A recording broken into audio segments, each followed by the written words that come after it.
now I request our professor to give keynote address on climate finance. Over to you, sir. Thank you, Prabhakar Reddy garu.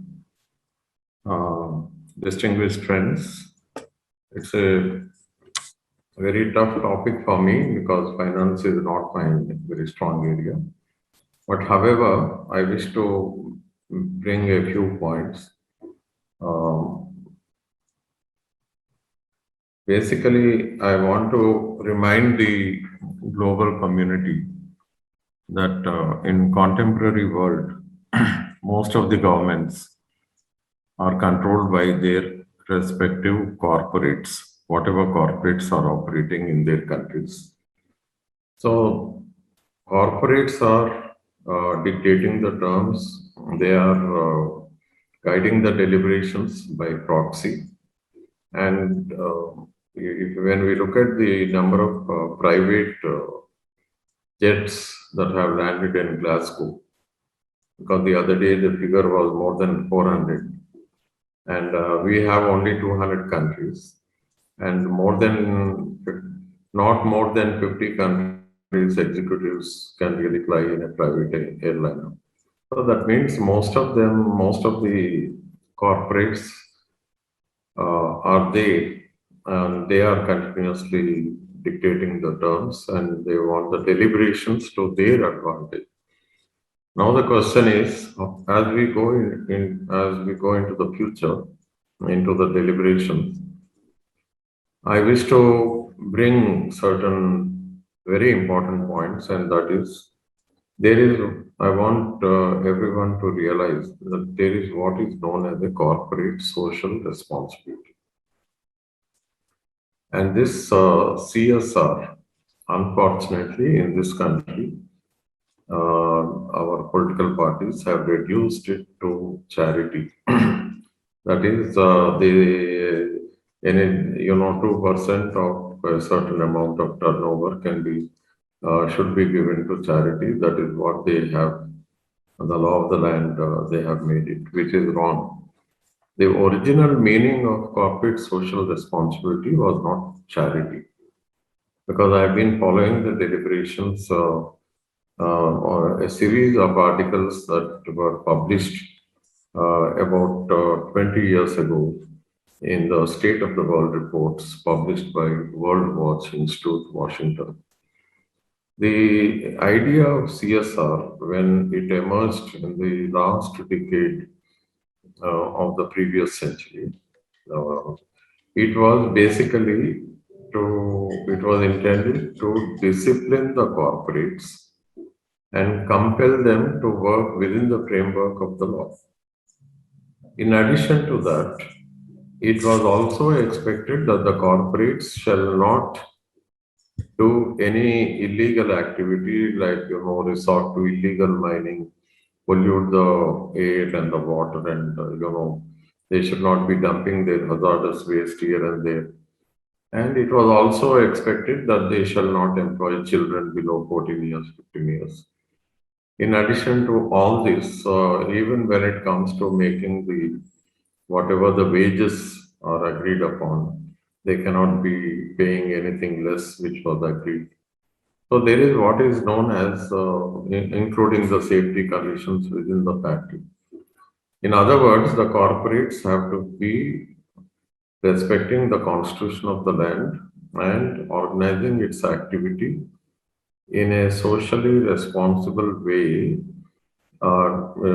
By respecting, they need to realize that they need to protect the environment and at the same time the people.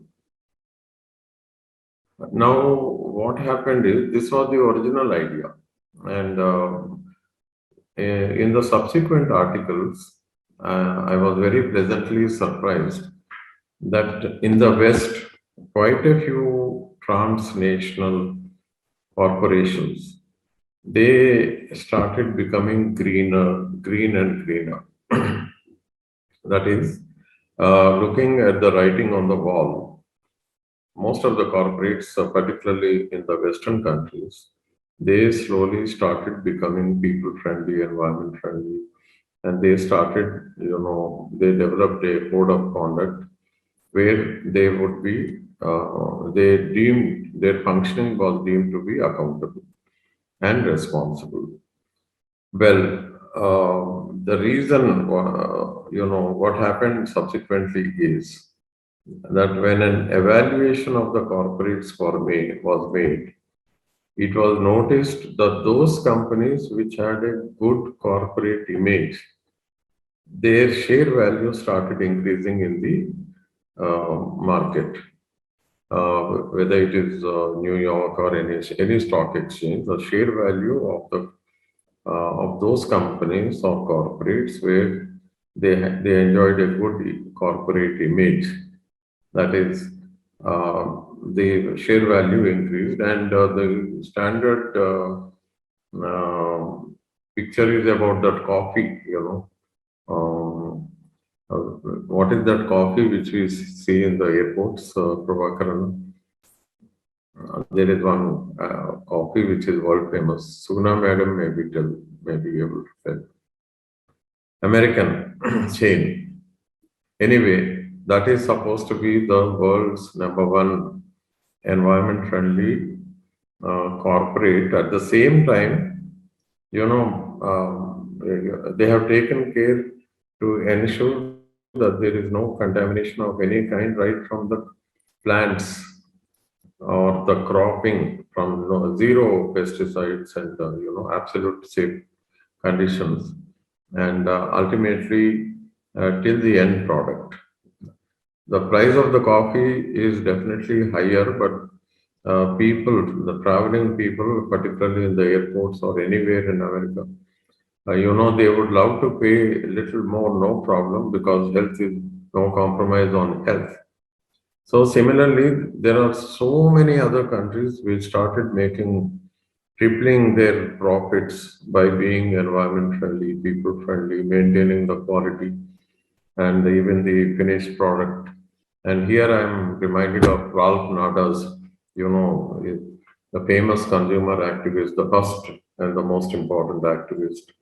He's still alive, 87 years, and still he is lecturing. His lectures are very popular in Harvard University, Yale University, and so on. So I request our friends to keep in mind that any company which respects the law, environment, and people, takes care of the people, that over a period of time develops good corporate image and it commands the respect of the share market. There is one, why should a transnational corporation be environment friendly? That is a question. It is important because the corporates are dependent on the shareholders. And the shareholders, no shareholder would like to invest in a company which enjoys a negative image. For example, the Union Carbide, which resulted in Bhopal gas disaster, it registered that horrendous tragedy. I don't think anybody will continue to invest in that kind of an industry.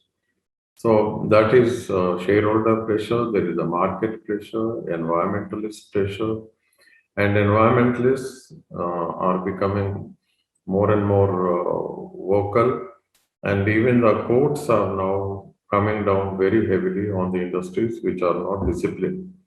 So here, my submission is that it is in their own interest that the corporates have to function within the framework of the law. Now, when it comes to COP26, again, we need to remember that there were 25 such conferences held earlier. Right now, the 26th is concluding today. And my friend Dr. Narasimha Reddy has analyzed the deliberations till yesterday. Just now have gone through it, and I realize that it is the same old story. The developed countries are not too willing to open their finances or enable and empower the developing countries they are still not very eager to transfer the technologies, nor they are eager to transfer the money. The point is, what they transfer, that is the finances they promised to give earlier. 100 billion is nothing. The damage that they cause to the planet Earth runs into trillions of dollars. And what was agreed upon 100 million is a pittance. As our Prime Minister Modi mentioned the other day, he talked about $1 trillion. But again, trillion also is nothing, because when nobody took the environmental, what we call the cost of environmental damage, the costs that would require, that is the finance that would require, that would go into the ecosystem restoration, it has not been planned so far. I'll give you one example. Who is going to pay for the loss of biodiversity? For the thousands and thousands of species which we have already lost? Who is going to pay for all the forests that went into flames last year? Which country is going to pay, or consortium of corporates is going to pay for the loss of ice near the North Pole and the South Pole and all the mountain tops? I mean, the losses because of this extravaganza of America, what we call the developed world, including Russia, China, India. We are no less, we are the fourth largest emitter. All this argument of per capita, release of carbon footprint, it doesn't really make sense now. In the initial years, 20 years ago, 30 years ago, when these deliberations, initially started, I'm talking about on the Stockholm Conference, 1972 or 1992, when the initial talk was there about the increasing global warming and its impact on climate change. Even then, there was this talk about the demand by the developing countries, the small island countries. They were always demanding that the developed world, the word developed itself is wrong.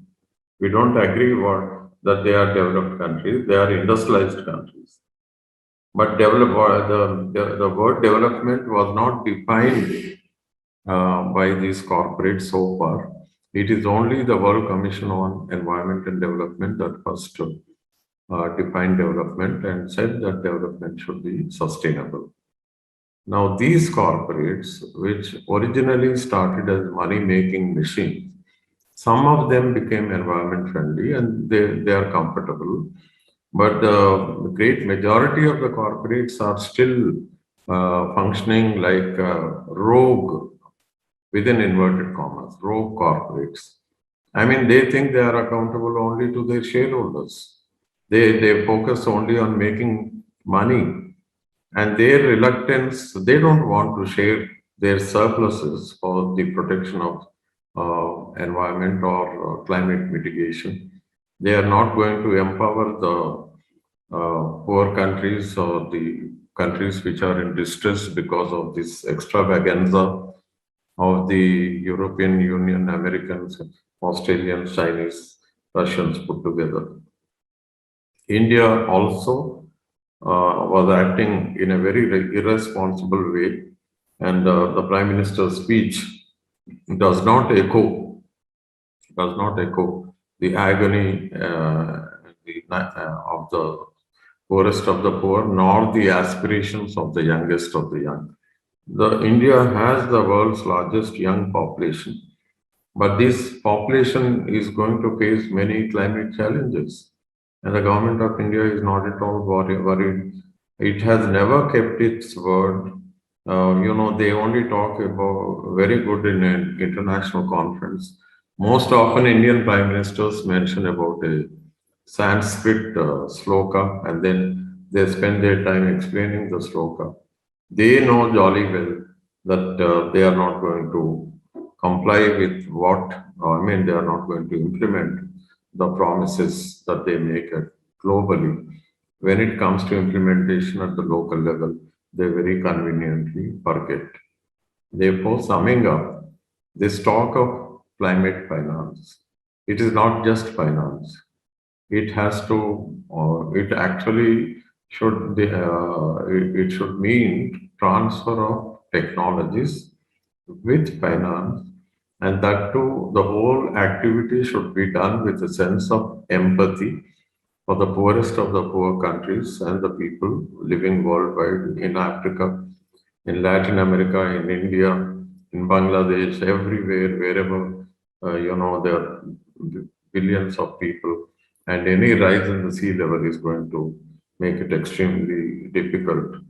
It may also result in whole destruction of sovereign, independent island countries.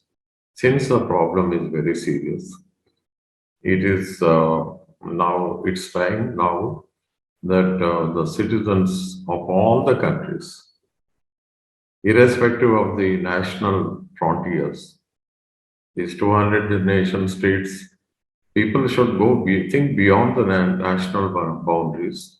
They should learn to make a common cause, and they should hold their hands together worldwide and stand for the protection of the earth. Way back in 1970, when the first Earth Day was organized or observed, about 20 million people participated in different cities in so many countries. That was 1970. Now, 51 years later, as we enter the 52nd, this once again April 22nd, I think it's the citizens of the world should express their commitment for the protection of the planet Earth, but that has to be translated, and they have to exert pressure on the existing political parties and tell them point blank that they need to function, otherwise they need to make way. The climate is changing. The question is whether our governments will change. I thank Prabhakar Reddy Garu for the wonderful opportunity given to me. And I will stay connected because I need to listen to the others. Thank you. Anna, you need to.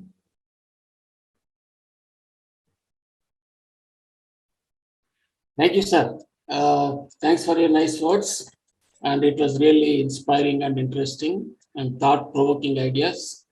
You have appropriately, correctly pointed out that the corporate image is very important.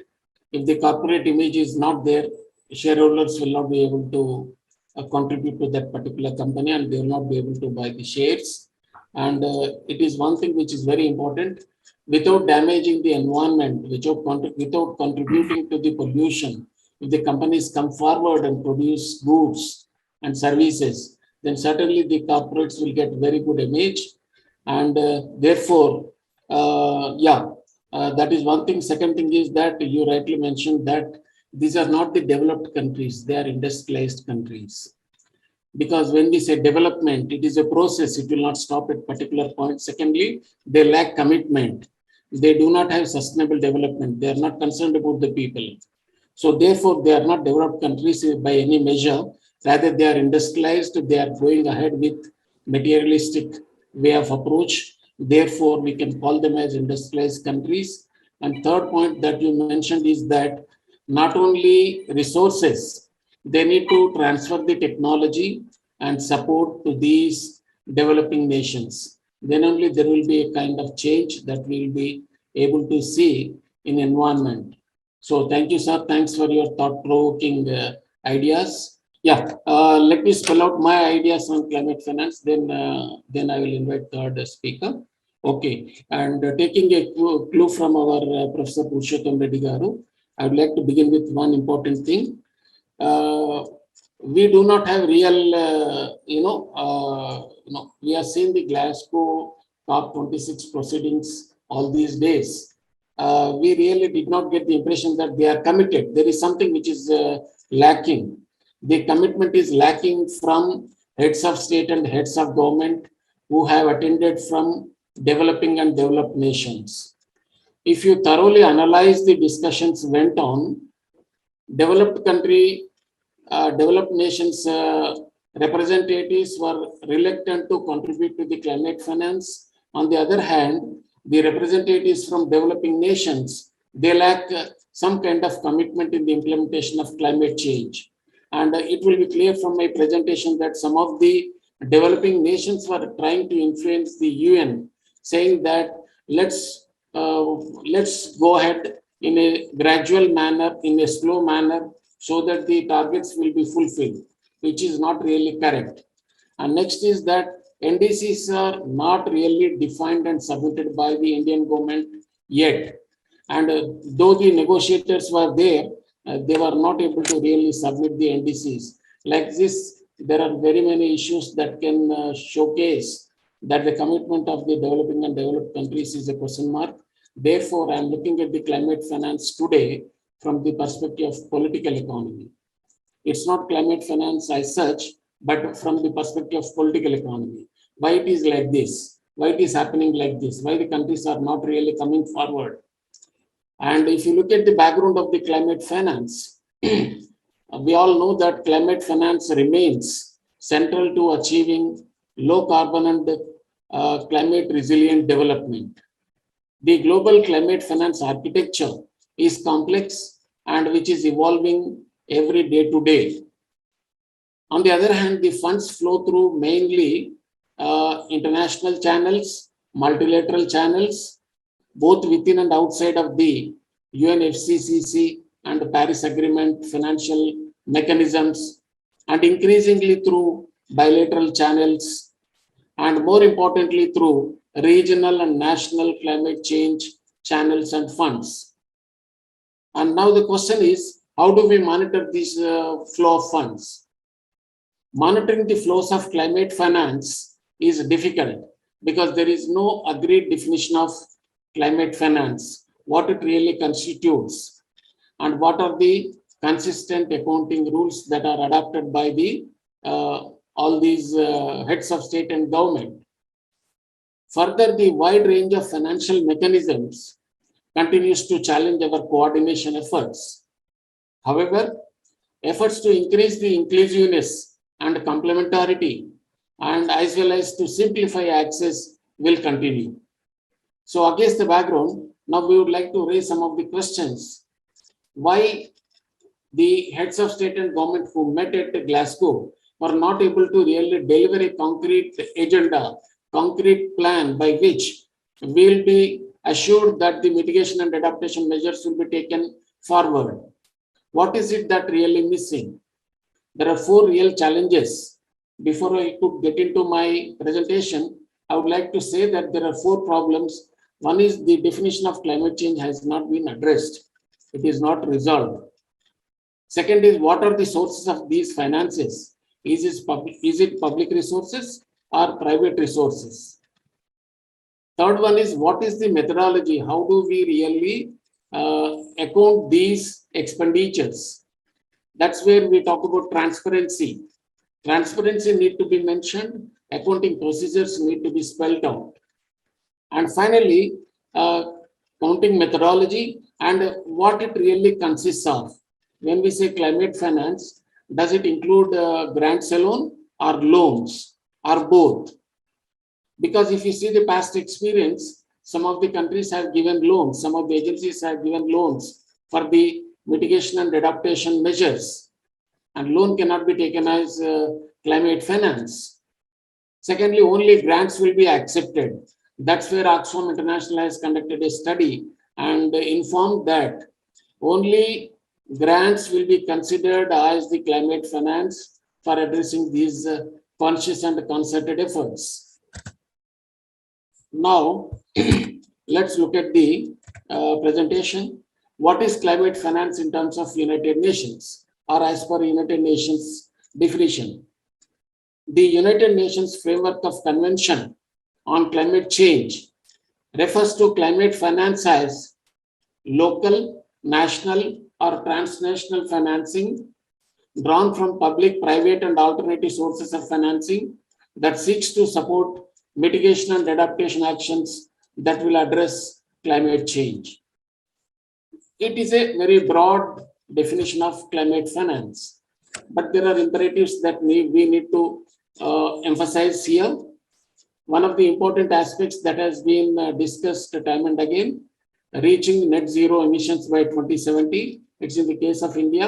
Indian government has set a target of 2070. China mentioned 2060, and America and EU has set their target as 2050.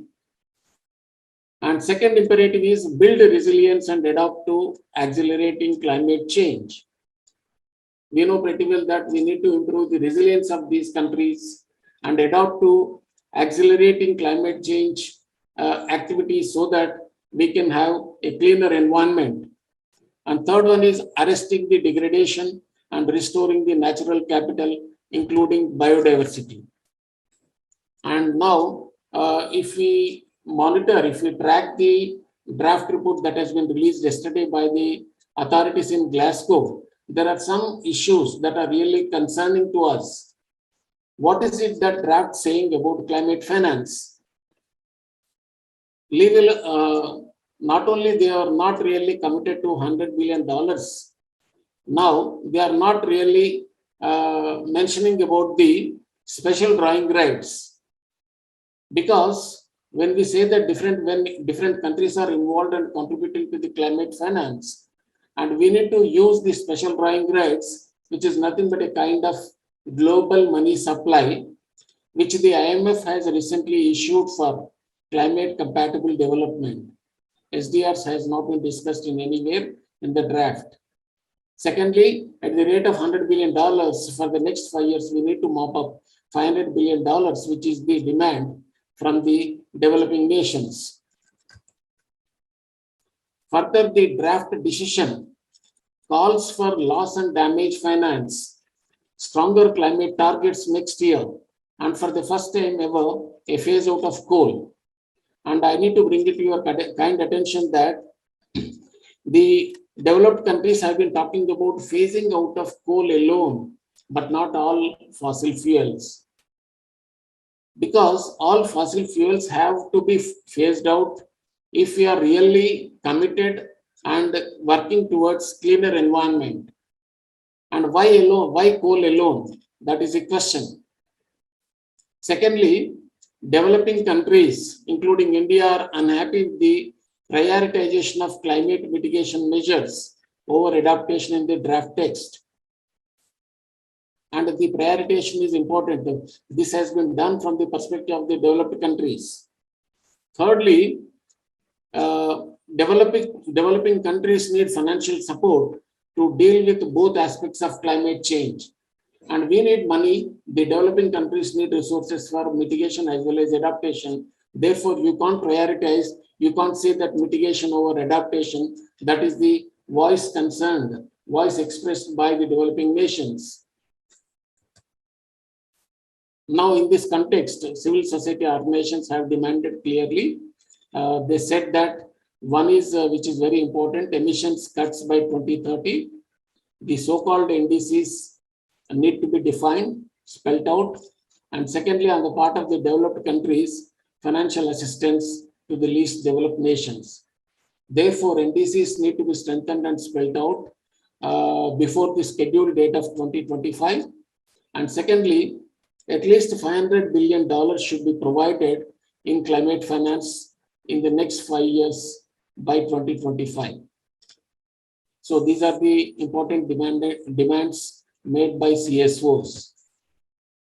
And this graph, please have a look at it. And this is a situation we are going to face it. The world is projected to become warmer by 2100 if the measures are not going to be taken immediately. And if you look at the historical emissions by different countries, it is rising.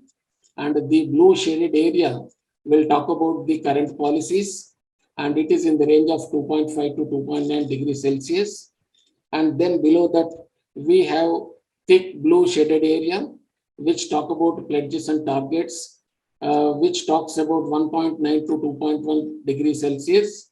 Then we have optimistic targets, with 1.8 degrees Celsius, then pathway, then 1.5 degrees Celsius pathway in green color. And ultimately, we need to achieve the green line, but not the blue, light blue shaded area. This is going to be the situation. Therefore, we need to rise to the occasion, and each and everyone should talk about, debate, discuss, and influence the governments so that the commitments can be made and ambitions can be explained so that the activities will go ahead.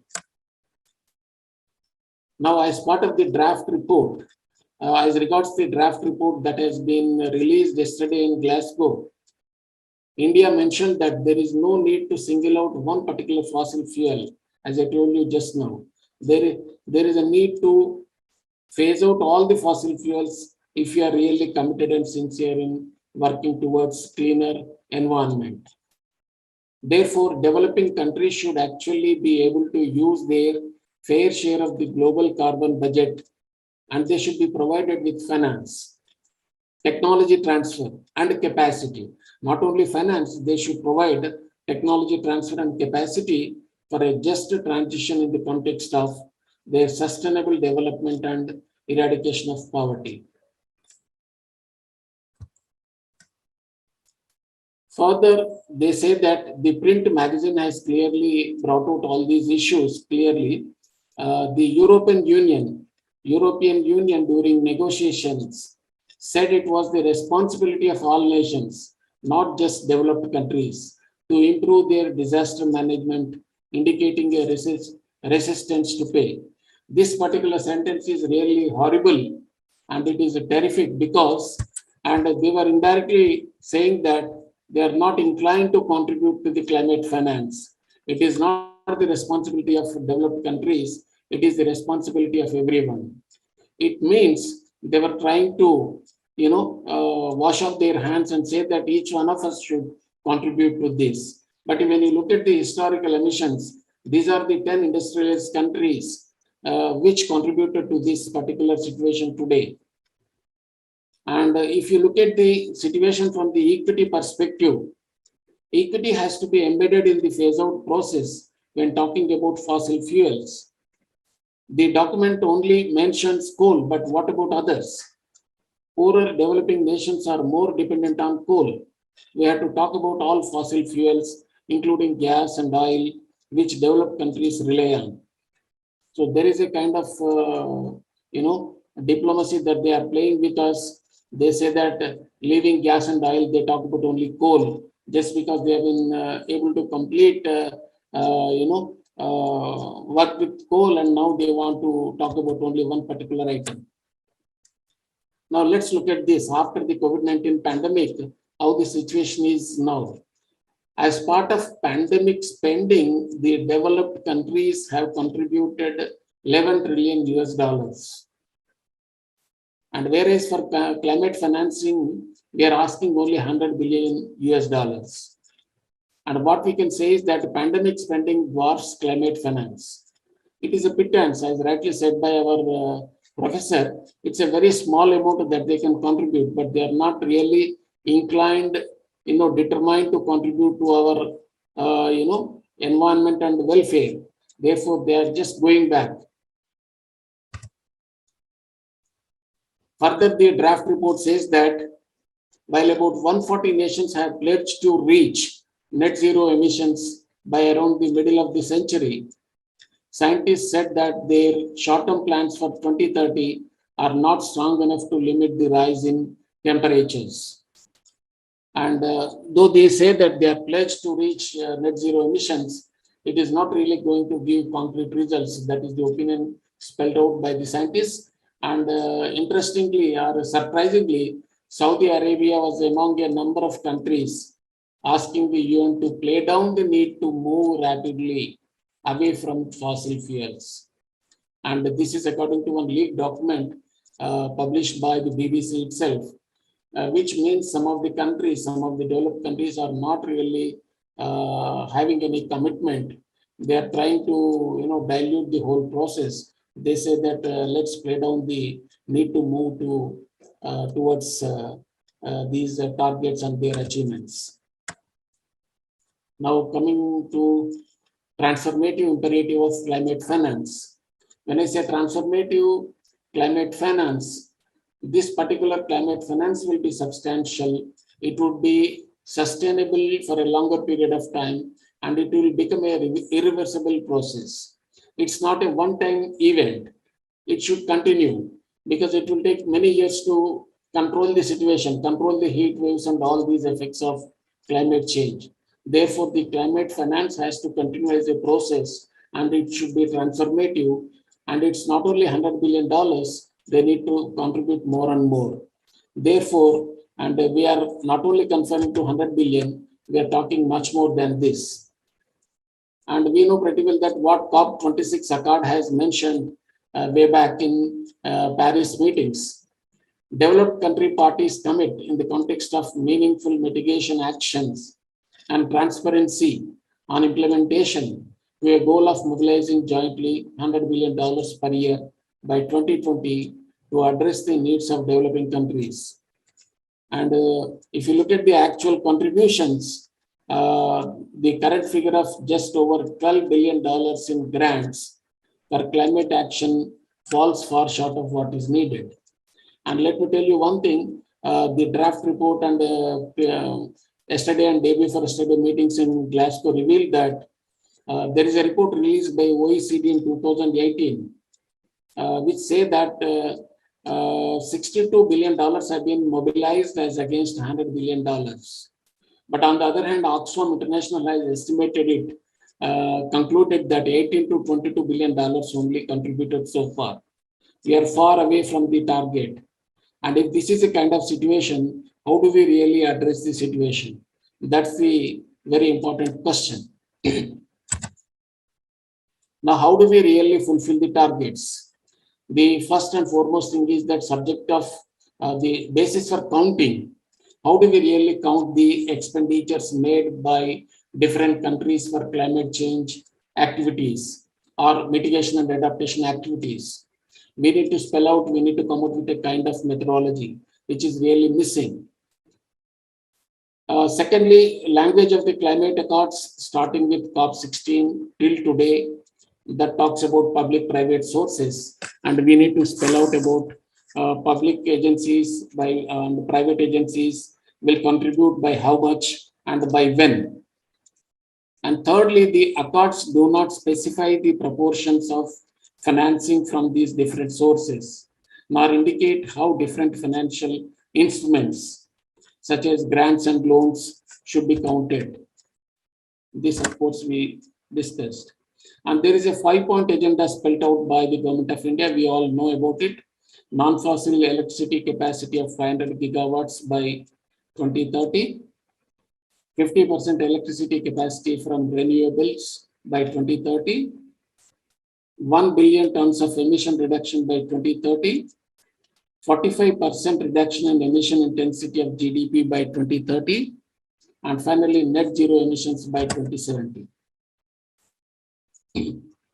Now, if you look at the India's position in view of the recent discussions, despite 2070 a net zero year, its cumulative emissions from 1900 to 2100 would still be lower than that of the US and the EU and China. Secondly, India's transition from peaking emissions to net zero would be faster than any other major economy, which are taking a slow motion route to net zero, stretching from 4 to more than 7 decades. However, there is a need, there is an urgency that Indian government need to rise to the occasion and contribute towards climate change. And so far, we have not really created any National Commission on Climate Change. Recently, our government has announced about the National Commission on Climate Change, under which we will mobilize some funding and then try to address from our own level. There are some methodological problems when trying to estimate and record the expenditures. The methodological problems include what is climate finance, as I told you in the beginning, what it consists of. Does it include only multilateral and bilateral? Can we really include the private finances from corporates? How do we really motivate the private corporates to contribute to this cause. So these are all methodological problems. And secondly, as several assessments, including the OECD, have pointed out that it is important to have consistent methodologies which are applied to account for mobilized private finance, both by MDBs and bilateral agencies. So the point is that apart from bilateral, multilateral, and a national level funding, we need to encourage, we need to motivate, we need to spell out the responsibility of the contributions from private agencies, corporates who are the real polluters. So therefore, at least in the final document, let's hope that the authorities will include the role of private agencies in contributing towards climate finance. Therefore, the next 5 years are very crucial, starting from 2021. And let's look at this global climate finance architecture for a minute. And we have agencies like the Green Climate Fund, Global Environment Facility. Both of these are very, very important at the global level in mobilizing and distributing the finances for the vulnerable and disaster-prone countries, island nations. Apart from GCF and the GEF, we have Adaptation Fund, we have Climate Investment Funds, as well as non-dedicated funds like IDA, African Development Fund, Asian Development Fund, the concessional windows of MDBs, and the Global Innovation Fund. Yeah, and now this particular slide will talk about what is the conceptual framework on scaling up and transforming climate finance, and how many kinds of finance that we can really mobilize. We have 5 kinds of climate finance mobilizing sources. To begin with, number one is at the bottom level, we have been talking about the 100 billion commitment, and above that we have the bilateral concessional, the funds which are flowing through bilateral channels. Third one is we have multilateral channels, including all those World Bank and others. And then we have DFI system, development financing institution systems, by which we can mobilize the climate finance funding. And finally, which is very important, private finance. Private finance is very, very important. It has been mentioned here.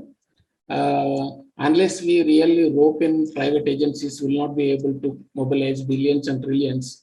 Therefore, and we need to discuss and come out with the some kind of solutions in the last report, final report. And this is about Paris Agreement. We all know about it. And I would like to mention 6 climate positive actions mentioned by UN Secretary General. They are very important because these 6 positive actions will talk about how do we really address the issue which is under consideration. One is invest in sustainable jobs and businesses through a clean and just transition. This is very important because most of the countries have been caught up in financial crisis in 2008-9. Then it affected from US to other economies, and still the remnants of that private financial crisis is there in many of the African nations, and there is a lack of sustainable jobs and businesses. Therefore, we need to invest in sustainable jobs and businesses. Secondly, do not bail out polluting industries unless they are aligned to the Paris Agreement. Third is fossil fuel subsidies must end. Carbon must have a price to deliver a market-driven shift to a decarbonized economy. And polluters must start paying for their pollution that is harming communities and so on. And fourth one, take climate risks and opportunities into account in all financial and policy decisions. Fifth one, work together to recover better. Sixth one, the transition to a carbon neutral economy, which must be fair and inclusive. When we say inclusive, we should not leave anyone behind, and we need to include women in a bigger number so that they can take part in decision-making positions. So these are the national climate change funds. And finally, last slide, the way forward. In order to fully integrate climate-aligned structural change, in particular, by accelerating the transition to low carbon and climate resilient infrastructure with a strong post-COVID economic recovery, it requires a fundamental shift in the whole finance system and a massive increase in the private finance to get the world from the billions to the trillions that are urgently needed, as set out in the COP26 private finance agenda. So with this, I would like to say thank you. And these are some of the views that I wanted to present. And finally, I want to say once again, engagement of the private sector in developing countries will be a game changer. Therefore, unless the private corporates, companies will come forward to contribute to this cause, and it will not be complete, it will not be a success. Thank you. Now, I will invite third speaker, Madam Suguna, Chartered Accountant. Ma'am, you are there? Yes, sir, I'm here. Yeah, okay. Yeah, please go ahead. Yeah, I'll be sharing. Good afternoon and warm greetings to everyone. The warmth in the greeting comes not only from my heart, but also from the climate, which has chosen to make this November afternoon so warm and a bit rainy for the early part of winter. I wish to thank the organizers for affording me this opportunity to participate and share my views, and the audience by indulging me in lending their ears, especially when the drowsiness creeps in during the post-lunch session. So it'll be nice if the audience participate in a healthy interaction after this session. I wish to acknowledge the presence of Dr. Purushottam Reddy Garu, a renowned environmentalist, and thank him. I wish to thank Dr. Prabhakar Reddy Garu.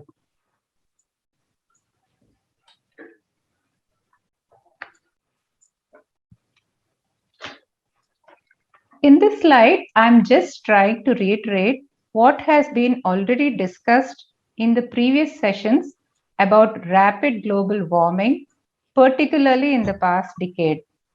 This picture depicts the drastic change in surface temperature, which is adversely affecting the environment. According to the World Meteorological Organization, the greenhouse gas emissions and increased heat has propelled repercussions for future generations. As per IPCC, the climate change can cause severe damage to the livelihood of people and other forms of life. We all know that some of the principal reasons for these adverse climatic conditions are deforestation, mining, industrialization, plastic usage, electronic usage, urbanization, automobiles, use of fossil fuels, to name a few. From 1972 onwards, United Nations has been discussing on preservation and enhancement of the environment, but with no tangible results. This slide shows the numerous summits conducted by the United Nations to bring out this point. In the Indian context, where do we stand? The GDP has moved from 6.5 lakh crores in 1972 to 134 lakh crores in 2021. For the sake of convenience, we are using the gross domestic product as the metric for comparison in this visual. We could have well used the stock market indices or any other financial parameter. The fact remains that only financial parameters are ever compared. we do not have formalized means to attribute value to non-financial considerations, regretfully so. What are the major contributors to economic activity? This pie diagram shows how the cookie crumbles. Evidently, almost 70% of the activities contribute financially and resultantly to the exploitation of resources, leading to adverse climate change. Of the balance 30% also, a good percentage still adversely affects the natural resources. For example, burning of agricultural stubble still results in air pollution at Delhi year on year. Let us examine what factors on the supply of products and services impact our hypothesis. It is the pursuit of money which is driving economies and people to abuse the environment. Corporates spend time and energy on pushing their products into the market, make more profits, increase the share prices without considering whether the product and the whole process of making it available in the market is having an adverse impact on the people and environment. Why? As corporates or as individuals, we are busy accumulating money in the fond hope that it will enable us purchase comforts without thinking and realizing that in the process of accumulation of means of exchange, we have already contributed to the depletion of resources. So essentially, it's like taking an overdraft on future earnings, and we have already eaten away our future. In other terms, money has value only when something can be purchased with it. If we are busy saving money and there is nothing left to purchase, then there is no value to the pile of money that was accumulated. So what do we do about it? Here are my suggestions on attempting to control the abuse of environment and natural resources on the supply side. Let there be an assignment of a social or ecological value in every financial statement, rendering it possible to compute social and ecological valuation alongside traditional commercial enterprise valuation to redefine the perspective of value itself. And also formulate a rating mechanism for assigning rating based on non-commercial parameters similar to financial rating agencies that are in vogue today like CRISIL, ICRA, etc., and make implementation mandatory. So for instance, entity may be highly rated in terms of profits, but low rated in terms of resource consumption. So social value is like a brand value which will help recover the cost of transforming to eco-friendly resources. I presume this is what Professor Purushottam Reddy Garu also has been explaining through his example of the American company during his speech today.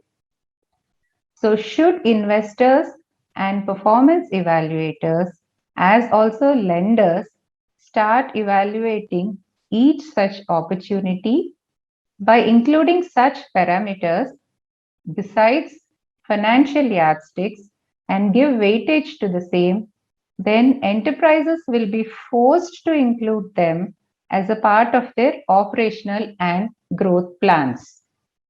Therefore, by following this process, enterprise valuations, investor attitudes, lender attitudes, and resultantly entrepreneur attitudes can be molded to positively change the financial landscape, which will definitely work for the betterment of the environment. I'm trying to explain the concept, whatever we've gone through the numbers here. Let's take the example of an entity whose sales are, say, 100 rupees cost of sales is 80 rupees and profit is 20 rupees. So the commercial valuation of the entity is 4 times the profit, which comes to 80 rupees.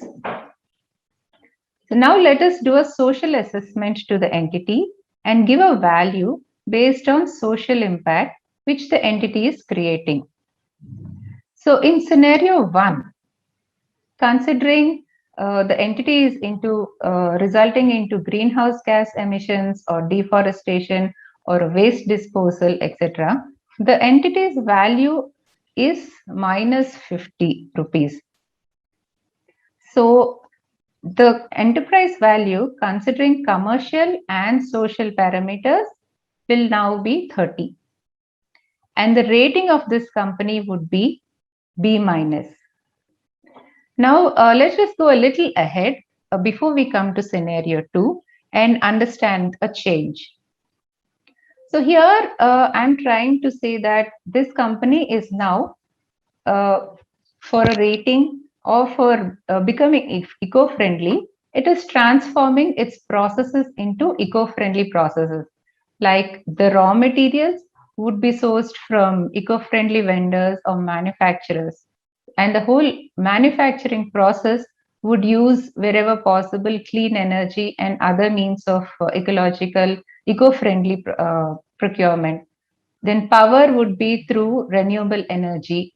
Packaging would be through eco-friendly packing or from recycled material instead of plastic, etc. And the last mile delivery expenditure would be through eco-friendly vehicles. So the logistics is also using eco-friendly resources.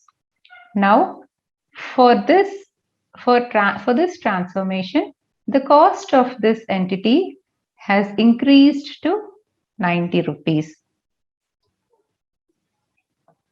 Now going back to our scenario 2. So this resulted in an increase of cost from 80 rupees to 90 rupees. And so it has resulted in profit coming down by 50% to 10 rupees. And the commercial value, which is 4 times the profit, is also down by 40 rupees. However, due to transforming to eco-friendly processes, the entity is able to have a social value of 60 rupees due to positive social impact. Hence, the overall valuation is increased to 100 rupees from 30 rupees in the previous scenario, and the rating of this entity is now AA+. So, should the investors and bankers give such weightage to eco-friendly companies, then it would serve as an incentive and give the much needed impetus for companies to embrace this change wholeheartedly. To evaluate an example of how such weightage could be given to eco-friendly activity, currently CSR is mandated by Government of India based on the percentage of revenue or profit. Most companies would do it at a bare minimum level and sometimes end up routing other expenditure as CSR activity. Should there be a proper social audit or assessment, as also weightage given for any activity that is eco-friendly to be made as a part of CSR, we could end up achieving our climate change goals faster by involving corporate India in the activity. This process will part finance the climate change.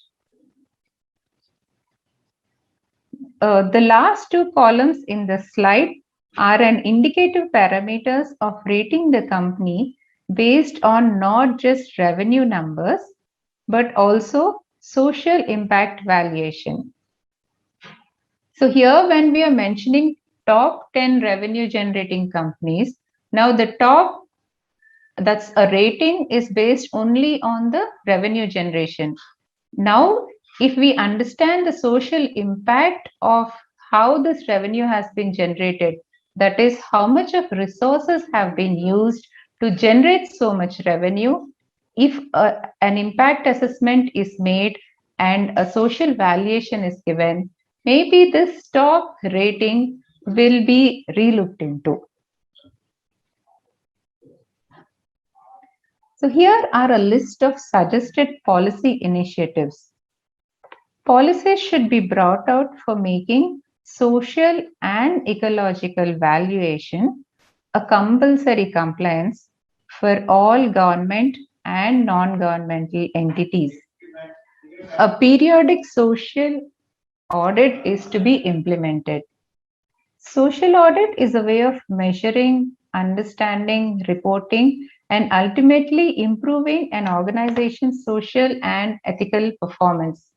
So this is from our technical guide of the Institute of Chartered Accountants of India. The environmental activists and organizations are best equipped to audit and assess the social impact. However, some means of accreditation and understanding of the requirements would be necessary to make this activity effective. Also, professional ethics for such organizations should be put in place. Incentives like reduction in income tax, GST, and other taxes or cess to be given for entities with high social valuation or rating. Commercial banks can put a premium on socially adverse entities and give a discount of interest for eco-friendly entities.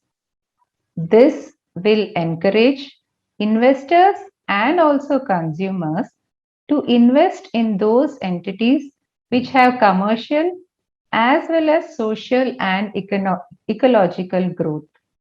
This leads to overall development, which includes protection of nature.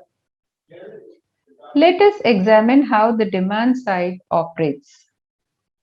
Sorry about the pause. Yeah, so let us examine how the demand side operates. A mechanism for awareness to the consumer on the ecological impact of products or services is to be brought out.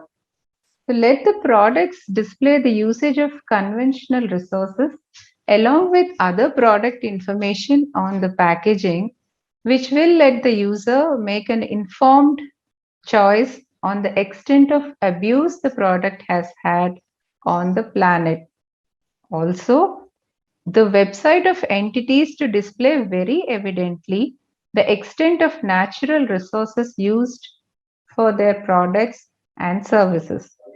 So the picture in this slide depicts an example of how information on the packaging for customer awareness can be made.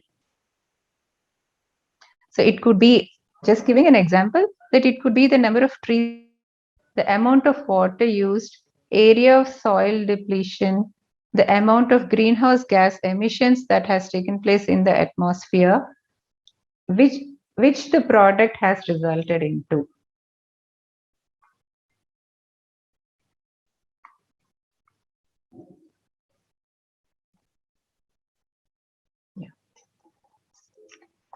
The consumers can make a positive impact by modifying their lifestyle and incorporating certain simple but effective measures in their buying pattern.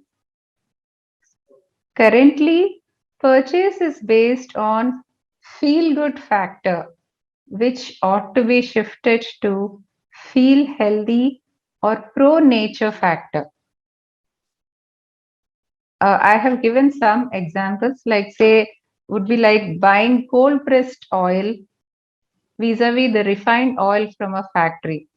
So like this, it's a list, suggestive list, which could be where the purchase can be shifted from a feel good to a feel healthy or a pro nature factor. And I just want to know if any of the audience would be able to share a few inputs on the purchases based on feel good factor. I would like be happy to see the list. And a shift from being rich to being happy. Like how Bhutan has a gross happiness index as a parameter for development. When focus shifts from accumulating means of exchange to safeguarding resources, the economies automatically work towards enhancement of environment without the need for separate financial resources. This would be the ultimate objective of any climate finance ecosystem.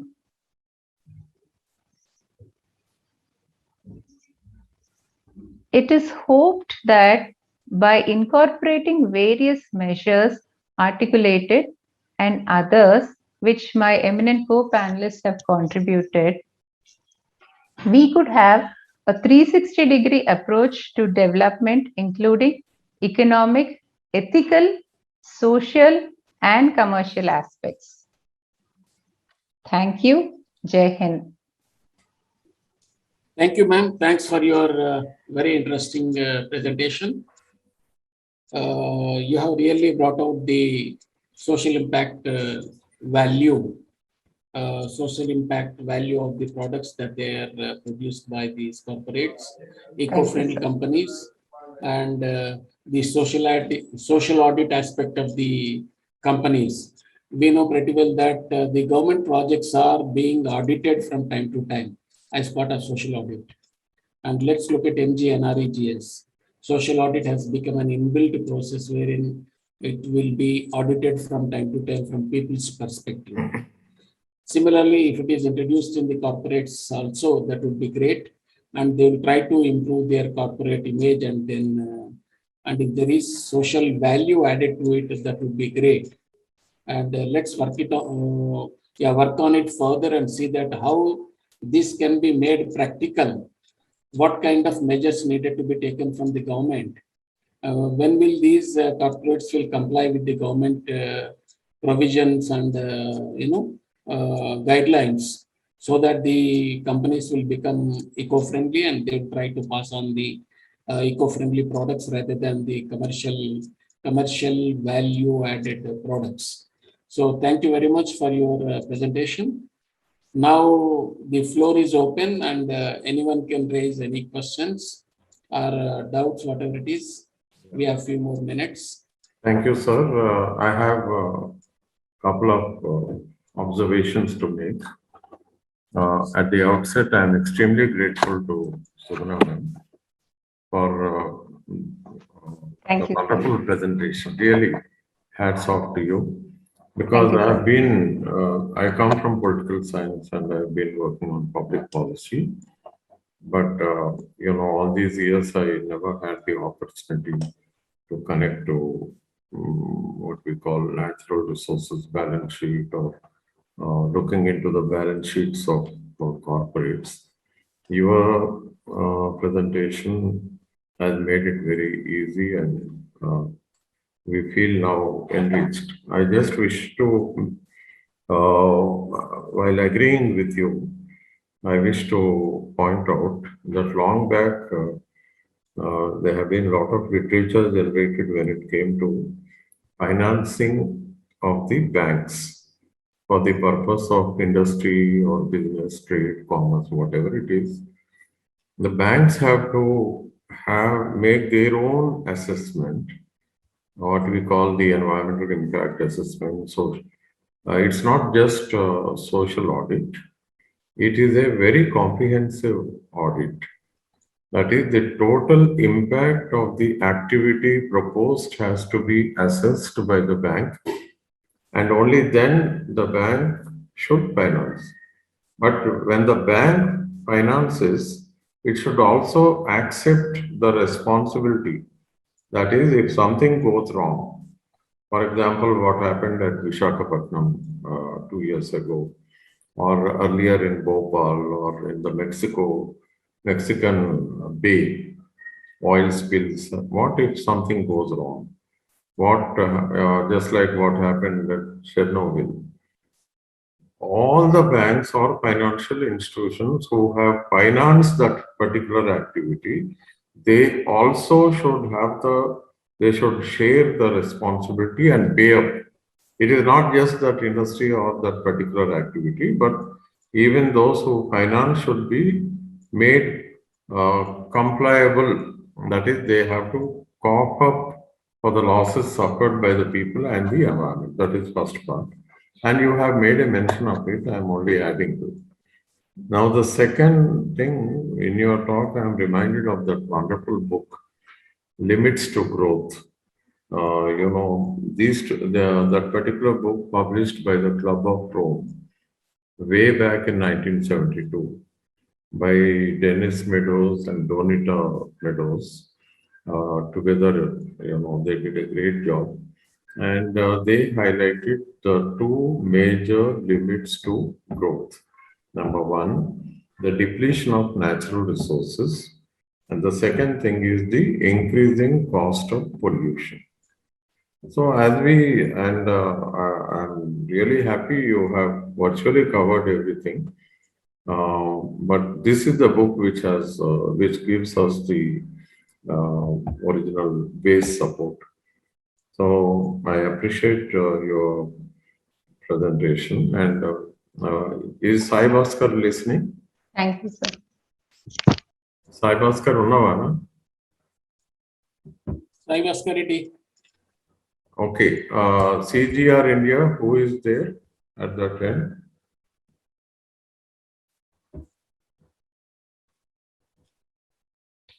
Sai Bhaskar Reddy. Yeah, phone just. Okay. Yeah, why I am asking Sai Bhaskar is. Sir. Hello. Hello, Sai Bhaskar. Hello, sir. We are at the venue today, and we have. Don't Okay, worry. okay. Don't worry. Yeah. Don't worry. Ippudu Supana madam, she has spoken extremely well. Yeah. And na request ఏంటంటే రేపటి meeting కు వారి number తీసుకొని location పంపు. Okay sir. ఎందుకంటే చాలా important, మనకు ఇంతకాలానికి ఒక environmental auditor దొరికింది. We have other distinguished personalities. మనకు ఒక సైంటిఫికలీ ఆడిట్ చేసే personality లేకుండే. I think today it is made up, and I request you to please ensure that she comes. She has agreed to come, but location and avanni migitayi chodu. Okay.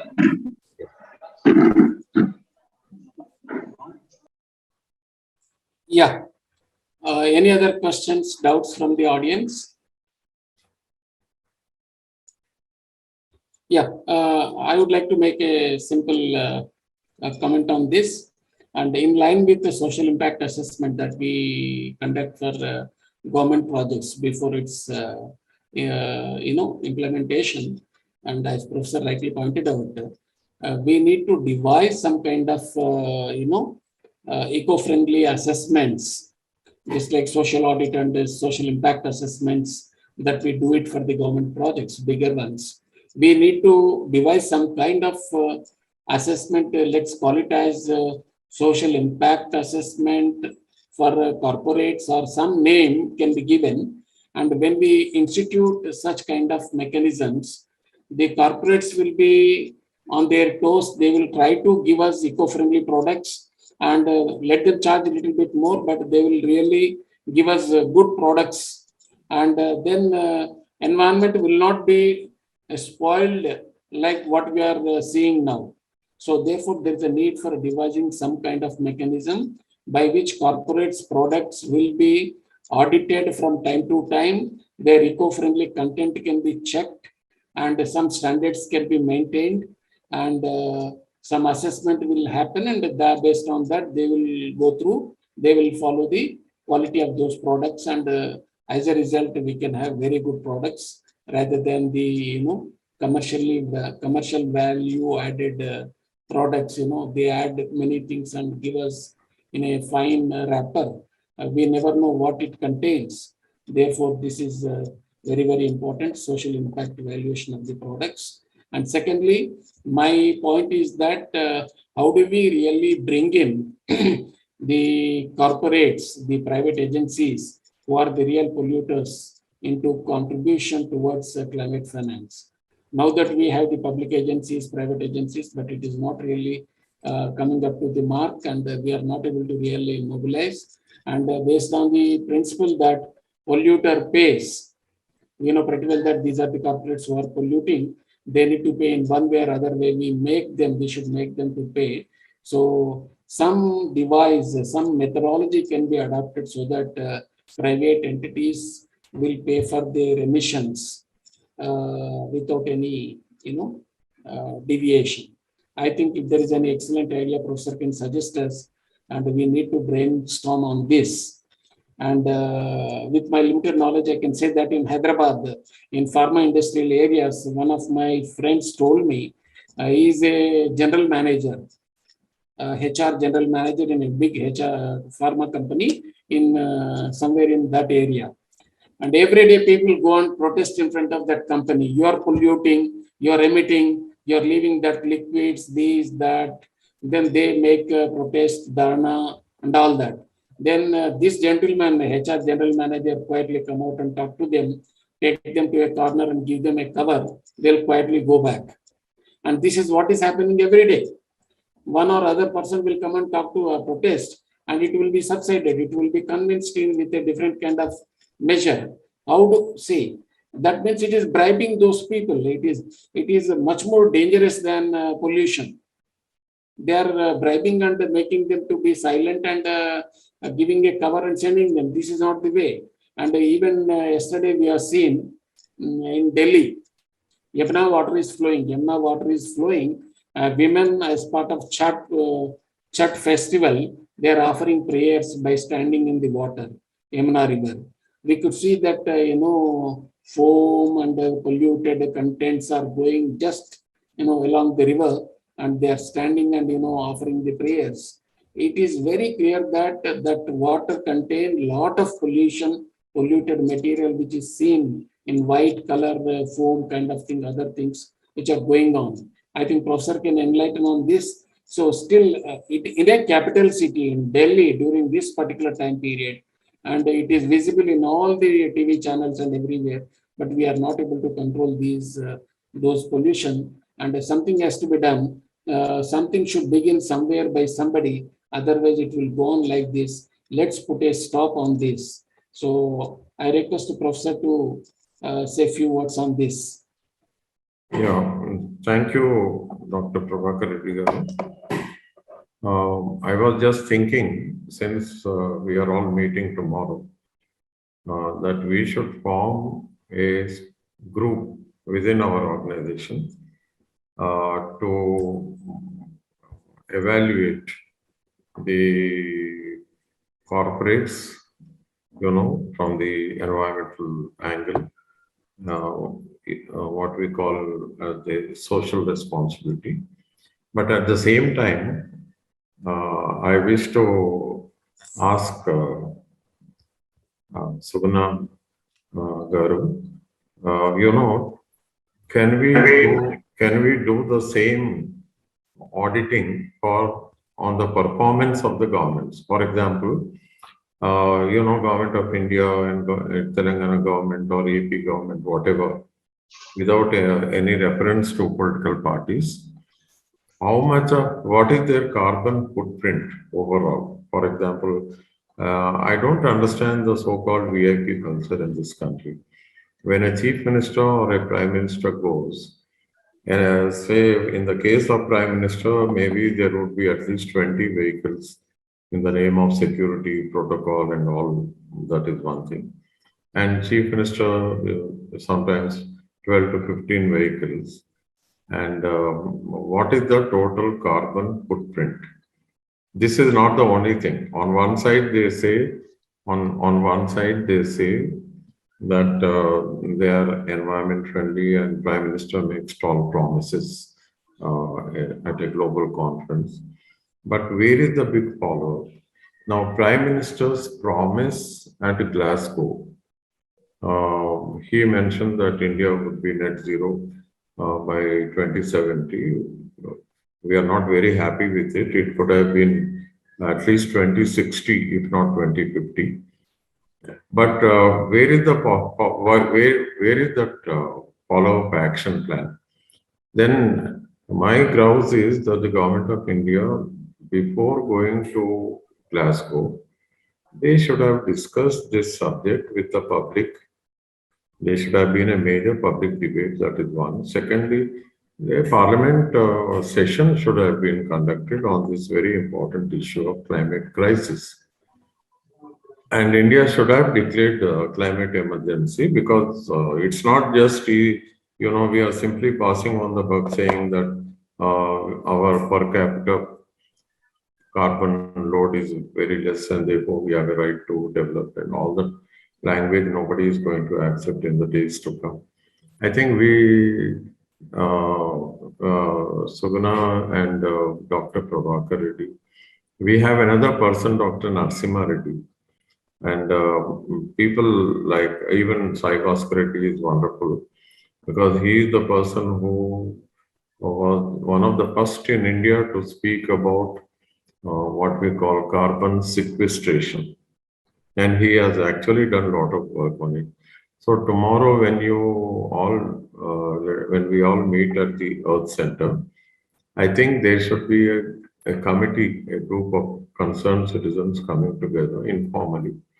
And then thereafter you can discuss on net, how to go about it all. And we have also Dr. Tulsi Rao, tomorrow you'll be able to meet. I think we have made good analysis, but then we need to carry forward because there is no other group in this country which is going to do this kind of job. So we are now enriched, both of you, Prabhakaran, his contribution, I know he is a very senior writer and very well known internationally. And then we have Suguna Madam. And there are so many youngsters in CGR. I think it's time we started our action. Thank you, both of you, for your presentations. You wish to add anything, Suguna Madam? Sir, just to add to your question on the assessment, yes, we have the social audit, like how Dr. Prabhakar Reddy has also mentioned that there is social audit for all governmental agencies. And also for the social audit per se, the assessment, the Institute of Chartered Accountants of India has released a technical guide on what all aspects should be considered, how it can be measured, and how it can be reported. So maybe taking a cue from there on the reporting aspect, and taking a cue from how earlier the carbon credits were evaluated for the greenhouse gas emissions, etc. Maybe the technical valuation cue can be taken from there, and we can try to formulate then how to report this.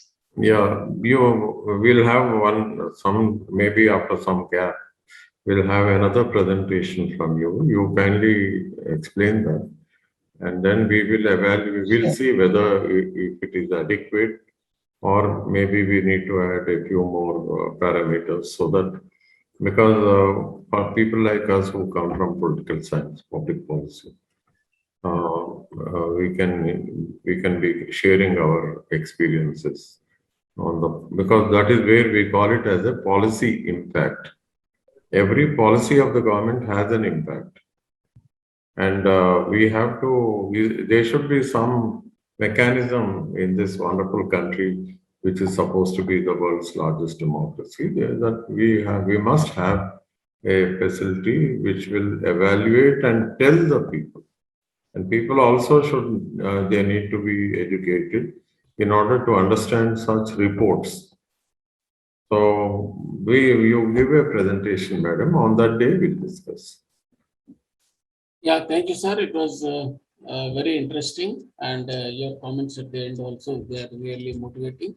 And I think we need to meet once again in a small group and brainstorm the aspects that we discussed, come up with some kind of mechanism or way forward by which we can say that, put it in black and white and say that this is going to be a kind of policy or mechanism by which we can audit the eco-friendly output of the corporates. If they are really damaging the environment and ecosystem, they need to be penalized mercilessly. And that's how we need to spell out and devise something. I think 1 or 2 brainstorming sessions with all of these 6 to 10 people, I'm sure we'll come up with some kind of strategy paper, and we can do that. We'll begin informally tomorrow in Earth Center, and we can plan for one more session through webinar and then conduct and come up with some kind of way forward. So thank you so much, everyone. Thank you. Thank you. Thank you, sir. So I thank you, both the speakers, Suguna ma'am and Professor Purushottam Reddy garu, for their valuable inputs. And I also thank CGR India for providing this platform. And I profoundly thank the people who enabled me to arrange this webinar. Simple things, but they go unnoticed, because I want to thank each and everyone from CGR team who are helping for the last few days continuously. And Sai Bhaskar Reddy is the man behind this, and he need to be congratulated. And I thank everyone. And the webinar is over for today. Sai Bhaskar, you want to say anything? Yeah. So thank you very much. I invite Sugna madam especially for tomorrow's meeting, and link I have shared with you. You could forward it to madam. And thanks to her. Apart from that, we all know each other very well. She is a new expert.